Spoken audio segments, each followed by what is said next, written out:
Eu trouxe aí.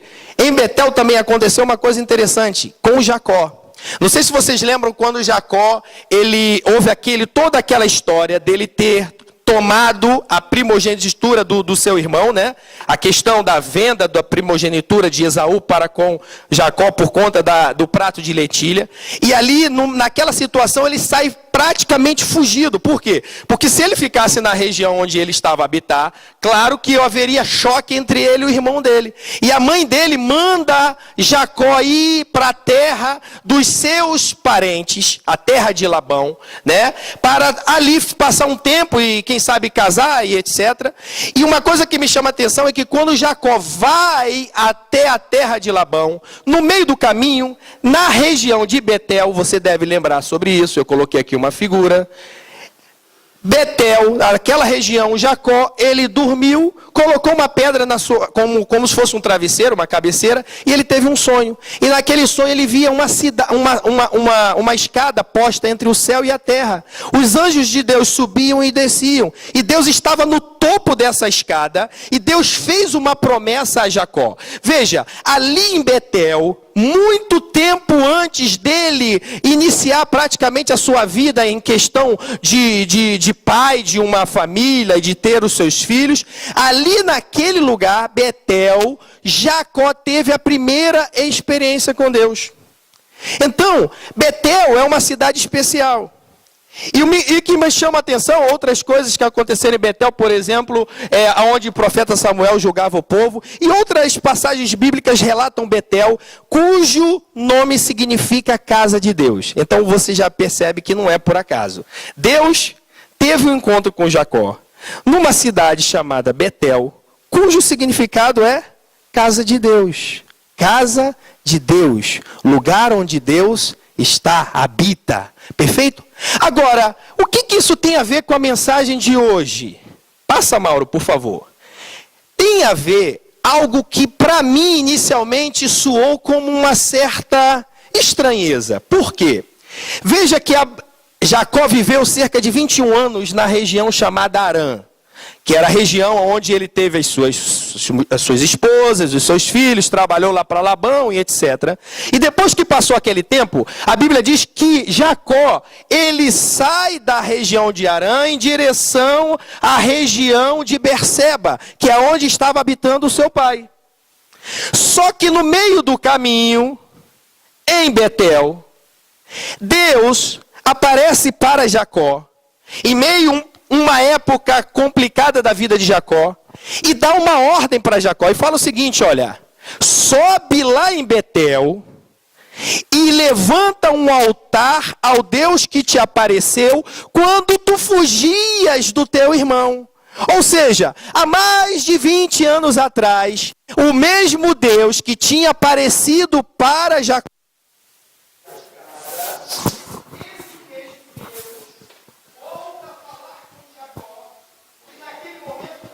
ele retornar àquela cidade.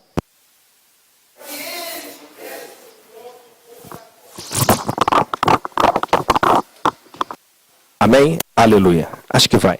É a bateria. A bateria deve estar quase a terminar. Que maravilha. Então, olha só que coisa interessante. Volta lá o slide anterior, abençoado.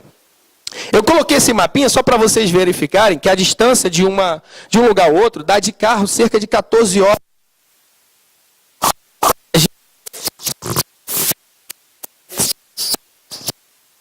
Terra.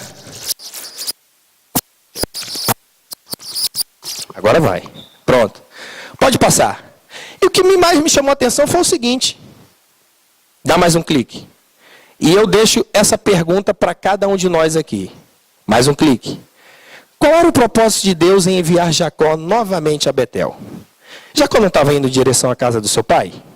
O propósito de Deus talvez não seria recongregar a família. O seu pai praticamente já estava idoso, já estava à beira da morte, né? Já tinha acontecido o encontro entre Jacó e Esaú. Eles choraram, se reataram e tudo mais. Mas Deus precisava de algo na vida de Jacó. E ele pede para Jacó ir exatamente para essa cidade novamente, Betel. E é nessa cidade que eu queria nesta oportunidade, trazer uma reflexão de que, pode voltar, esta cidade não está aí por acaso. E existe 3 características que Deus queria fazer na vida de Jacó. Que aquela cidade era uma cidade ideal para Deus fazer isso na vida dele. E o primeiro que eu queria vos colocar exatamente está no texto do Gênesis capítulo 35, versículo 1. E pode passar, Mauro. Que o texto fala exatamente, Deus disse a Jacó, levanta-te, sobe a Betel, e habita ali, e faz ali um altar ao Deus que te apareceu quando fugiste diante da face de Esaú, irmão. Dá outro clique. Primeira coisa que eu acho interessante nesse texto é que Betel era um lugar, pode passar, Mauro, era um lugar de renovar as promessas. Um lugar de renovação de promessas. E o que isso nos traz em relação à lição espiritual?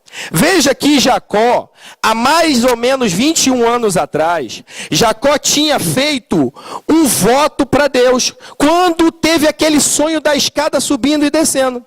Quando Deus apareceu para Jacó, Jacó fez uma promessa para Deus e falou o seguinte: se tu fores comigo na minha viagem, me abençoares, de tudo quanto o Senhor me der, eu lhe darei o dízimo. E ainda fez um voto a Deus e falou: e o Senhor será o meu Deus.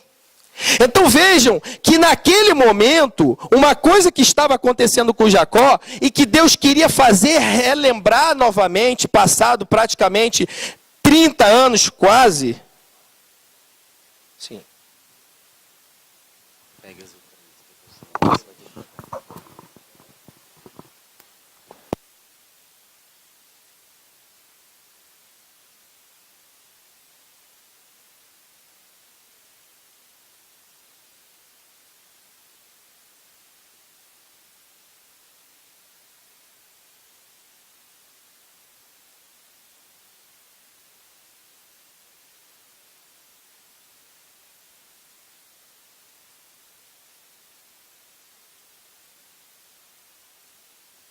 Outra coisa que a gente observa nesse texto é que Betel é um lugar de renovação de promessas.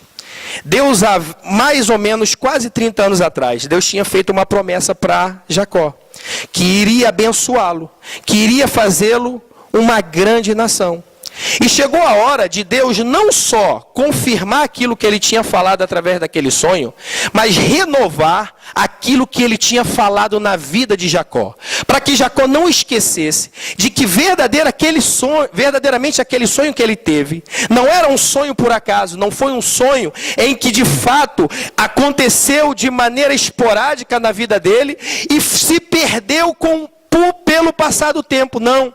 Deus ali queria marcar a vida de Jacó e marcar a vida dele de maneira poderosa. E Deus manda ele subir a Betel, por quê? Porque lá Deus queria renovar as promessas feitas na vida de Jacó. Veja que o texto do capítulo 35, no versículo 9, diz que apareceu Deus outra vez a Jacó, lhe abençoou e lhe fez uma nova promessa. Agora, olha só que coisa tremenda.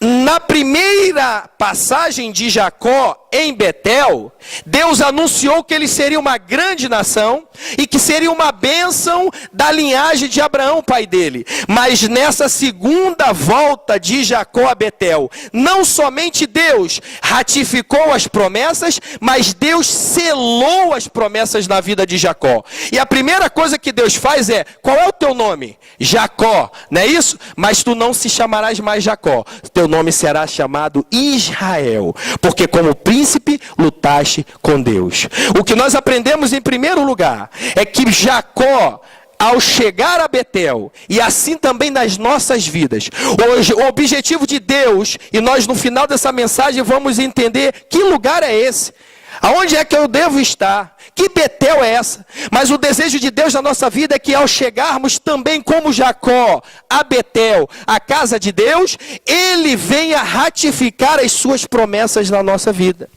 E às vezes, devido ao tempo, devido à nossa história, devido até mesmo problemas da nossa vida, percalços, nós achamos que as promessas de Deus foram se esvaindo das nossas mãos e se perderam durante o tempo. Mas não, meu irmão. As promessas de Deus, elas estão de pé para serem cumpridas no seu tempo e como nós aprendemos no domingo passado, da sua maneira, do seu próprio modo. Deus, ele é poderoso para cumprir aquilo que ele falou. Deus é poderoso para encaminhar tudo para o cumprimento da sua palavra. Eu acho muito interessante aquele texto que fala que Deus não é homem para que minta, nem filho do homem para que se arrependa. E o profeta diz assim, porventura falará Deus e não o cumpriria?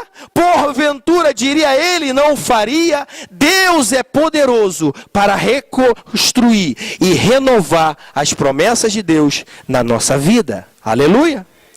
Segunda coisa que nós vemos em Betel, eu queria trazer para as nossas vidas segunda coisa, uma coisa foi Deus chamar ele para Betel. Outra coisa foi a atitude que ele tomou quando foi em direção à presença de Deus. Veja que o versículo de número 4 em diante, ele chama os seus filhos, ele chama as suas esposas, ele chama todo o povo que estava com ele, né? Jacó não estava sozinho, estava cheio de gente. E ele fala o seguinte, santificai-vos, purificai-vos e deixai os deuses estranhos. Ou seja, o que tiver de coisa contaminável a Deus, o que tiver de coisa que não procede para podermos adorar a Deus, deixa de lado. Qual era a lição espiritual que nós observamos ali? Passa, Mauro. Nesse segundo texto específico, era que aquele lugar de Deus para a vida de Jacó era um lugar de renovação espiritual. Um lugar de mudança de vida, não somente para Jacó, mas também para a sua família. E eu coloquei aqui nesse quadrinho, o que me chama a atenção é exatamente a palavra renovação espiritual, da ideia de avivamento. O que é renovação espiritual? Veja, o povo que estava com Jacó tomou a decisão de lançar uma ordem ao povo, à sua família, deles deixarem tudo que viessem impedir a bênção de Deus na vida deles, purificar a sua vida, deixar os deuses estranhos e subir para a casa de Deus. Olha que coisa tremenda. Eles estavam acostumados, veja que a família de Jacó, as suas esposas eram filhas de Labão, perfeito? Estavam acostumadas a viverem numa região completamente politeísta, ou seja, tinham muitos deuses. Eles adoravam ao Deus de Abraão porque eram descendência de Abraão, mas eles adoravam também outros deuses, alguns outros que serviam até mesmo de amuleto, ou para dar sorte, ou para ajudar em determinadas ações da vida deles, e eles tinham muitos utensílios desses deuses com eles,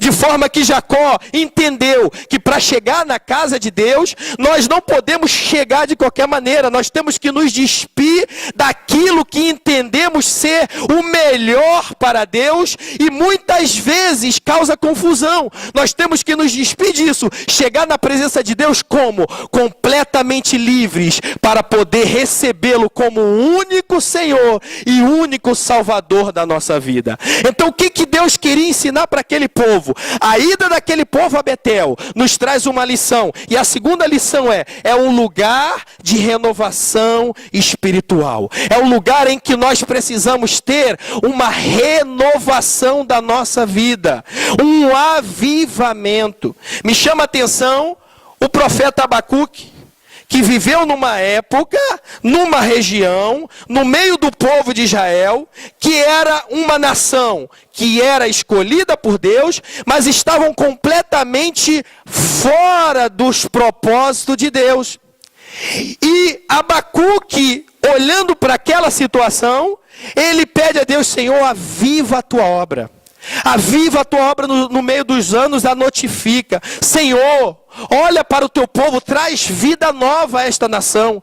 E ele começa a ver determinadas ações no meio daquele povo. A justiça que era falha, os homens que causavam dano ao seu próximo, as vidas que se afastavam de Deus. Mas no final do livro, ele reconhece, ainda que a figueira não floresça, que não haja fruto na vide, que o produto da oliveira minta, que nos currais não hajam vaca, todavia eu me alegrarei no Senhor e exultarei o Deus da minha salvação. Sabe o que Abacuque nos ensina, irmãos? Você já percebeu isso? Ele no início do livro pede avivamento para o povo, mas no final do livro ele recebe o avivamento para a vida dele. Sabe o que é isso? O avivamento precisa começar primeiro por nós, para depois contagiar aqueles que estão à nossa volta. E o que Deus queria na vida de Jacó era isso, provocar um novo, na vida dele, um novo avivamento, uma renovação espiritual, para que ele pudesse entender o propósito de Deus e seguir no propósito maior de Deus para a sua vida. Aleluia! Terceiro lugar, pode passar, Mauro. Primeiro, então, renovação de promessas. Betel é um lugar de renovação de promessas. Segundo, Betel é um lugar de renovação espiritual. Em terceiro lugar, Betel é um lugar de adoração. Qual foi a ordem e a petição de Deus para Jacó? Jacó, sobe a Betel e faz o quê? Edifica um altar, não foi isso? Está lá no versículo de número 1. Olha que coisa interessante. Deus pede para Jacó edificar um altar. Altar, na Bíblia, principalmente no Antigo Testamento, você vê isso muito, muito claro. É o lugar máximo da intimidade do homem para com Deus. É no altar em que eram levados os sacrifícios. Sejam eles sacrifícios relacionados à redenção, a pedir a Deus pelo perdão do pecado por si ou pelo povo, ou também sacrifícios de louvor. Existia o altar do holocausto, onde eram sacrificados animais, que tinham como objetivo exatamente a redenção e o perdão dos pecados. Mas existia também o altar do incenso dentro do tabernáculo, que era uma tipificação exatamente de um sacrifício de louvor, de adoração, de prestar a Deus um culto racional. E é por isso que o apóstolo Paulo, em Romanos 12, ele escreve aos romanos e diz, olha, rogo-vos, irmãos, pela compaixão de Deus, que apresenteis o vosso culto em sacrifício vivo, santo e agradável a Deus, que é o vosso culto racional. E ele continua a dizer, e não vos conformeis com este mundo, mas transformai-vos pela renovação da vossa mente, para que experimenteis qual seja a boa, perfeita e agradável vontade de Deus. O que Deus quer conosco com esta lição espiritual? Betel é o lugar de adoração. E ele nos traz uma ideia de quebrantamento espiritual. Veja que Jacó precisava chegar diante de Deus. Ele não poderia chegar de qualquer maneira. E ele se santificou para isso.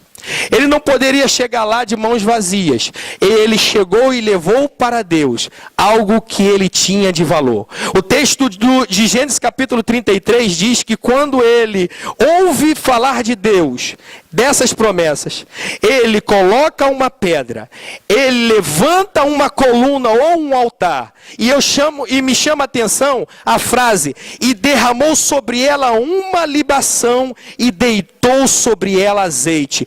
Provavelmente esta libação foi um sacrifício que Jacó fez para com Deus. Ofereceu uma oferta, ofereceu algo que ele tinha de maior, de melhor, e que ele sabia que Deus iria aceitar. E o que Deus queria dele é a mesma coisa que quer de nós. Quando nós nos direcionamos à sua casa, quando nós nos direcionamos a Betel espiritual de Deus, o que Deus quer de nós? Que nós cheguemos a ele, mas que possamos oferecer a Ele sacrifício de valor. E o que é um sacrifício de valor? É exatamente eu e você entendermos o valor que Deus é para nós, não somente como Criador de todas as coisas, mas como Senhor da nossa vida, aquele que nos sustenta, aquele que continua a nos abençoar, o nosso Salvador, aquele que proporcionou para nós um livramento para que hoje nós estivéssemos aqui e tivéssemos a certeza da nossa salvação. Então veja que coisa tremenda. Deus não queria que Jacó voltasse a Betel apenas por ser um lugar que aconteceram coisas assim abençoadas em anos passados. Mas Deus queria chamar a atenção de Jacó para uma necessidade. Daquele local, mostrar para ele que ele era o Deus de renovar promessas, que ele era um Deus de renovação espiritual e que ele era um Deus que necessita de que quem se aproxima dele, se aproxime dele com coração quebrantado e contrito. O salmista Davi, ele no Salmo 51, ele faz uma oração que para muitos, quando analisam esse texto, vê o sofrimento de Davi. Davi tinha pecado. A gente lembra da história de Davi que pecou com Batseba. E no Salmo 51, ele faz uma oração e pede a Deus: Senhor, não retires de mim o teu Espírito Santo. Não lance fora da tua presença. Torna a dar-me a alegria da salvação. E tem um dos versículos que diz bem claro: ao coração quebrantado e contrito não desprezarás, ó Deus. Sabe o que é isso, meu irmão? Quando nós chegamos na presença de Deus, ainda que a nossa vida esteja de difícil caminhada, ainda que nós estejamos passando por problemas espirituais, que nós não temos a solução daquilo, mas quando nós chegamos na presença de Deus, com o nosso coração contrito, é Ele que envia ao nosso favor a sua providência. Assim como aconteceu com Jacó. Se vocês forem ler 2 capítulos antes do capítulo 35, Jacó estava passando por um vento muito grande espiritual. Problemas na sua família. Houve uma situação no meio de um povo em que os seus filhos praticamente dizimaram uma sociedade. Imagina a vergonha que Jacó estava passando. E naquele momento de vendaval, Deus chama Jacó novamente à sua casa, a casa de Deus. Deus chama novamente Jacó a Betel, porque ele queria falar com Jacó e trazer para Jacó algumas lições espirituais, para que a vida de Jacó fosse completamente transformada. E dessas três lições espirituais, a gente resume essas 3 lições espirituais no grande e maravilhoso propósito de Deus. Pode passar, Mauro, para as nossas vidas e para a vida de Jacó. Passa o próximo slide. Lembra da pergunta que eu fiz lá em cima? Qual era o propósito de Deus em enviar Jacó a Betel? Renovação de aliança. Esse era o propósito maior de Deus na vida de Jacó. O que Deus queria fazer na vida de Jacó? Renovar não somente as promessas, para que as promessas ficassem apenas cientes para Jacó. Deus não queria renovar a vida de Jacó somente espiritualmente naquele dia, e a vida dele acabar por aquele momento sendo algo maravilhoso, e a partir daí ele esquecer. Deus não queria somente receber a adoração dele ali em Betel, naquele altar, e ficar parado no tempo. Olha que altar maravilhoso que Jacó fez a Deus a Betel. Não. Deus queria renovar a aliança com Jacó. Deus queria trazer algo muito mais profundo a Jacó. Aquilo que nós temos visto, várias mensagens aqui sendo pregadas. Deus queria ser o Deus de Jacó, mas Deus queria também que Jacó vivesse e andar com ele. Deus queria ter uma íntima, uma comunhão profunda e perfeita com Jacó, de forma que aquilo que Jacó pudesse falar era a mensagem de Deus para o povo ou para qualquer pessoa. Assim, na nossa vida, o exemplo de Jacó é exatamente esse grande propósito para a vida do povo de Deus. O que Deus espera de nós com esse texto que narra uma história tão maravilhosa? Deus espera de nós que, assim como Jacó, Ele quer que nós estejamos com Ele numa aliança profunda. Hoje é culto de Santa Ceia. E o que Santa Ceia significa?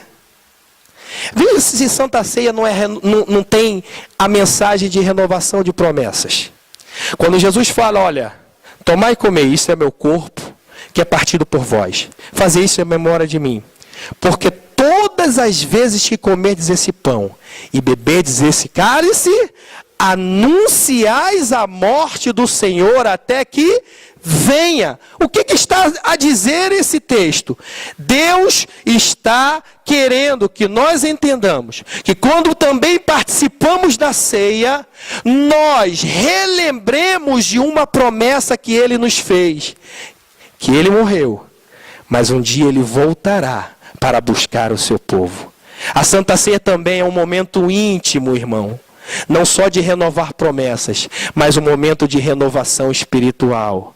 Quando você toma desse pão e bebe desse cálice, você relembra não só o que Deus fez por ti, através da vida de Jesus, mas você recebe no seu corpo e expõe para Deus que verdadeiramente aquele sacrifício você tomou como grande valor para a sua vida, para que a tua vida pudesse ser completamente transformada, completamente diferente daquilo que ela. É por isso que nós participamos da ceia dia a dia, mês a mês. Por quê? Para que nós não esqueçamos do grande amor de Deus para mim, para comigo e para contigo. O grande amor de Deus que entregou a sua própria vida. Jesus entregou o próprio Filho dele para que a nossa vida fosse transformada. E é por isso que o apóstolo Paulo fala em 2 Coríntios, capítulo 5, versículo 17, que se alguém está em Cristo, nova criatura é. As coisas velhas se passaram, eis que tudo se fez novo.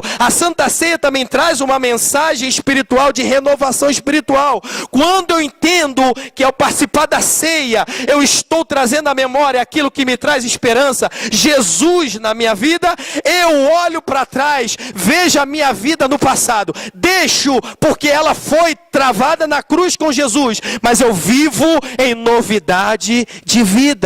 É por isso que Paulo fala, olhando, esquecendo-me das coisas que para trás fico, e olhando para o alvo, eu prossigo para o alvo, pelo prêmio da soberana vocação de Deus, que está em quem? Em Cristo Jesus, o nosso Senhor. É isso que Deus quer conosco. Deus quer que você entenda que ao te chamar para a sua casa, veja, Betel não significa casa de Deus? Ao chamar-te para a sua casa, Ele renove as promessas na tua vida. E esse é um momento especial para isso. Ele renove a tua vida espiritual. E Ele espera de ti receber a tua adoração. Receber o que vem de melhor de dentro de ti. Ah, mas irmãos, existem momentos de dificuldade. Existe um momento que eu não estou realmente naquela condição que eu acho que Deus queria. Eu te pergunto, se você está aqui nesta situação, você chegou exatamente no lugar certo. Tanto chegaste no lugar certo, porque é exatamente esse o objetivo da mensagem de Deus para nós. É que nós entendamos que nós precisamos estar na presença de Deus, hoje, amanhã e sempre, para que nós possamos dia após dia a viver segundo a vontade de Deus. E como diz o apóstolo Paulo, até que cheguemos à estatura de varão perfeito, onde isso se consolidará de maneira plena no dia que nós nos unirmos ao Senhor e podermos ouvir a sua voz e dizer: vinde, bendito de meu Pai, possuí por herança o reino que vos está preparado desde a fundação do mundo. Aleluia, é isso que Deus quer para nossas vidas. E eu termino essa mensagem a dizer exatamente. Lembra o que eu tinha a falar? Qual era o propósito maior de Deus com as nossas vidas diante dessa mensagem? Renovação de aliança. Eu fecho com um último exemplo para responder a seguinte pergunta. E hoje? Deus, na altura, mandou Jacó ir a Betel, a casa de Deus. E hoje? Onde é que é essa Betel? É a Embaixada Cristã? É a Igreja Batista? É a Assembleia de Deus? Que casa é essa? pararam para analisar? Tem pessoas que acham que a casa é somente o espaço físico. Esperam de domingo a domingo para estar na igreja, mas durante a semana perdem, escute isso, perdem a oportunidade de ter promessas renovadas, vida espiritual renovada e de adorar a Deus. Por quê? Porque acha que a casa de Deus é a igreja física e espera aquele culto para fazer isso para Deus. Irmão, eu comecei essa mensagem a citar um exemplo que o nosso pastor Ismael pregou algumas semanas atrás. E ele explicou muito bem que o lugar maior que nós precisamos estar é aonde? Na fenda da rocha. E o que significa a fenda da rocha? Jesus, eu tenho que estar dentro, inserido nele. Inserido no Deus Todo-Poderoso. Eu digo isso porque você lembra daquele exemplo em João 4, quando Jesus encontra-se com a mulher samaritana? Lembram-se disso? E no meio daquela conversa, aquela mulher chegou para Jesus e falou: olha, tu és judeu, onde é que nós temos que adorar? Os meus pais dizem que é em Samaria. Vocês, judeus, dizem que é em Jerusalém. Por quê? Porque tinha um templo em Samaria, né? Feito menorzinho, mas era o lugar que eles diziam que tinha que ser adorado. E existia o templo de Jerusalém, o famoso templo, construído por Salomão, reconstruído por Zorobabel e etc. Pronto. Ela fez essa pergunta para Jesus. E Jesus, ao responder a ela, disse o quê? Jesus falou que era em Jerusalém, onde eles deveriam adorar. Era em Jerusalém a casa de Deus? Era em Jerusalém onde Deus queria verdadeiramente renovar as promessas, renovação espiritual e receber a adoração do povo? Era isso?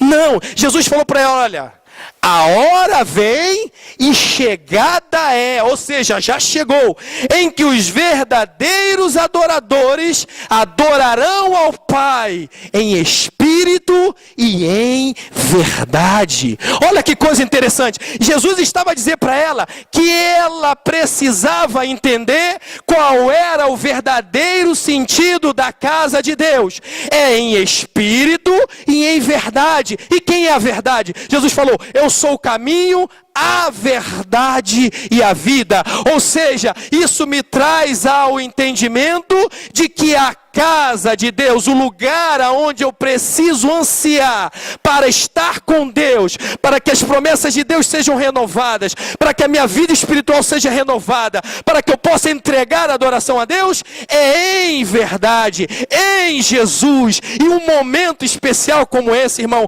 você e eu não podemos perder. Por quê? Porque Jesus está aqui. Esse momento é o momento dele, é o momento para ele, é o momento por ele, para que nós possamos entender de que é ele quem faz tudo e tudo é feito por ele, para que o nome dele seja glorificado. E eu termino com uma seguinte exemplo. Vocês lembram do caso de Elias no Monte Carmelo? 1 Reis capítulo 17, 18 em diante. Elias foi um grande profeta. Lembra que Deus usou Elias no Monte Carmelo, chamou lá os 450 profetas de Baal, os 400 de Azera, falou: olha, primeiro ele foi chamado de perturbador de Israel, né? Falou assim: olha, então vamos fazer o seguinte, vamos botar aqui 2 sacrifícios, vamos fazer um sacrifício a Deus, vamos levantar um altar ao Senhor. O Deus que responder com fogo, esse é o verdadeiro Deus. Vocês lembram da história? O povo de Baal lá fez, tentou e cortou-se e tal, até o meio-dia nada. Quando Elias subiu, a Bíblia diz que Elias reparou, guarde isso, reparou o altar do Senhor que estava quebrado. Veja, reparar é consertar, é mudar aquilo que já estava completamente jogado fora. Reparou o altar, mandou colocar água, colocou o sacrifício e fez uma oração curta e direta. Falou: Senhor, mostra que tu és Deus em Israel. E o que aconteceu? Fogo caiu do céu e consumiu o holocausto. E o povo: só o Senhor é Deus, só o Senhor é Deus. Foi um avivamento ou não foi esse momento? Foi. Mas passado alguns momentos, Jezabel soube do caso. E o que ela fez? Ela falou: olha, fala para Elias que sejam os meus deuses pela minha vida se amanhã não acontecer com Elias a mesma coisa que ele fez com os profetas de Baal. Em outras palavras, ela mandou um recado que iria matar Elias. Veja, o profeta que Deus usou, e ele numa oração, caiu fogo do céu. Esse mesmo profeta, quando ouviu essas palavras, ele tremeu. Nós não sabemos qual era o sentimento de Elias naquele momento, mas a Bíblia diz que ele temeu pela sua vida, fugiu. Isso é natural, claro. Jesus, várias vezes disseram para Jesus que iriam matá-lo. O que Jesus fez? Lá no Rio de Janeiro a gente fala, deu no pé, né? Claro, não era chegada a hora de Jesus. Jesus fez o quê? Eu não vou ficar aqui. Ele saiu de fininho e tentaram e não conseguiram. Jesus saiu. Quando foi a hora certa, ele não, basta, agora é minha hora. Mas veja, Elias saiu, foi se achegando debaixo de uma árvore e começou a reclamar com Deus, falar, Senhor, eu sou tão zeloso, tão isso, tão aquilo, e estão procurando a minha morte. E o anjo do Senhor falou, olha Elias, levanta, come, tem pão, tem água, come, porque grande é a tua caminhada. Guarde isso. Elias pegou pão, pegou a água, se levantou e caminhou 40 dias e 40 noites. Agora olha só outra jesuicidência. Para onde Elias foi conduzido por Deus? Porque Elias foi conduzido literalmente por Deus. Você acha que Elias foi conduzido por Deus para Jerusalém? Elias foi conduzido por Deus para onde, Zezé? Para o Monte Horebe. A tua cabeça está voltando à história? Deus conduziu Elias para o Monte Horebe. Lá no Monte Horebe, lembra do Monte Horebe? O monte onde Moisés teve o encontro com Deus. Lembra o monte onde Deus pediu para Moisés ficar na fenda da rocha até que ele passasse com a sua presença? Esse mesmo Deus, eu entendo, conduziu Elias por 40 dias ao mesmo monte. Não se sabe se é o mesmo lugar, alguns teólogos dizem que foi o mesmo lugar. E ele entrou numa caverna, ou seja, numa fenda de uma rocha. Caverna é exatamente uma abertura numa rocha, ele estava lá dentro. E começou a reclamar, Senhor, eu sou zeloso, eu fiz isso, só eu fiquei, já mataram os teus profetas, estão tentando me matar, Senhor, eu queria morrer. E Deus falou, olha Elias, sai, agora sai dessa caverna. E veio um terremoto. E Deus, a Bíblia diz, não estava no terremoto. Ou melhor, veio primeiro um vento. E Deus não estava no vento. Depois veio um terremoto, sacudiu tudo. E Deus não estava no terremoto. Depois veio uma voz mansa e suave. E falou, Elias. Está lá no livro de 1 Reis, capítulo 18, 19. E aquela voz que dizia, Elias, o que tu fazes aí? Volta para onde tu estavas. O que Deus queria mostrar para Elias ali? Veja bem, Deus fez Elias caminhar 40 dias e 40 noites, até subir o Monte Horebe, para mostrar para ele, meu irmão, que a aliança que Deus tinha com Elias, homem nenhum pode quebrar. Porque a aliança que Deus faz com o homem é uma aliança eterna. Jezabel queria destruir Elias, mas Deus falou para Elias, ó, levanta, porque tu tens ainda uma missão para fazer. Tu vais ungir Azael, rei da Síria. Tu vais ungir Eliseu como profeta no teu lugar. Tu vais ungir o rei de Judá. Levanta, porque tu ainda tem muita coisa para fazer. E o que Deus quer na nossa vida é isso, meu irmão. Às vezes nós entramos na presença de Deus como Elias, quebrado, querendo às vezes morrer. E o morrer aqui, é claro, muitas vezes, claro, não é fisicamente, mas nós queremos abandonar tudo, esquecer de tudo, parar de tudo, porque é muita luta. Mas Deus, na sua palavra, que é inefável, infalível, Ele diz, não é tempo de parar, é tempo de avançar. O que Ele fez com Elias? Elias, levanta e volta para o teu caminho. O que Deus queria com a vida de Elias? Queria restaurar o caminhar de Elias, porque Elias precisava entender que ainda existia de Deus uma aliança, e quando a aliança de Deus ela é fortalecida, meu irmão, Deus ele cumpre o seu propósito para todo sempre. Vamos ficar de pé neste momento. Aleluia. Eu queria que você entendesse que o desejo de Deus para nossas vidas é renovar a nossa aliança. E tem duas coisas aqui que eu queria fechar. Primeiro, se a tua aliança, e você percebe que a tua aliança está bem com Deus, uma coisa é certa, mesmo que venham os ventos e as tempestades e os terremotos, ainda não é momento de parar. Ainda não é momento de deixar a sabatina, deixar a Bíblia de lado, deixar a oração de lado, deixar o louvor e a adoração de lado, não.